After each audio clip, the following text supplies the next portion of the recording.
Hey guys, this is Dan with Gears and Gadgets. Thanks for tuning in. So I actually had an entire intro, several minutes long, filmed for this video. I decided to scrap it. I was going through the footage of an event that I was at recently called Slangin Smoke. Just a lot of drifting. The cruisy guys were there doing stunt shows. It was absolutely awesome. So as I was going through and editing this footage together, I was like, I just want to put some music to it and have fun with it and not worry about how long the video is or just anything. Just put together some fun video, and that's what I did. So again, Slangin Smoke, recent event here in Phoenix. Roll it now.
So this video absolutely is going to get copyright strike.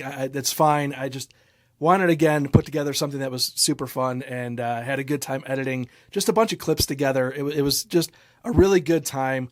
I want to say the guys over at Cruzy absolutely crushed it with their motorcycle stunt stuff. It was just such a good time. All of the guys out there drifting, just absolutely having a blast. It was really cool to see. Of course, the Burnout pits, everybody just burning it down, having a good old time. And walking around the pits, not even pits, the parking lot, there's such a connection that I have to these guys that are just wheeling jacks around. I was kind of laughing to myself as I was walking around, almost tripped over several jacks. just everybody's going to town trying to get their cars running and having a good old time. And man, I absolutely love it. Also, really cool news is Wild Horse Pass, which is actually now named, it was just recently renamed, FireBird Motorsports Park, is no longer closing. They were able to avoid the highway project that was going to wipe out the entire track. So that track locally here has been saved to the best of my knowledge. That's fantastic news. So with that being said, guys, thank you very much for tuning in. If this is your first time tuning in, please hit that subscribe button down below. Remember, likes go a long way to help support the channel. See you guys next time.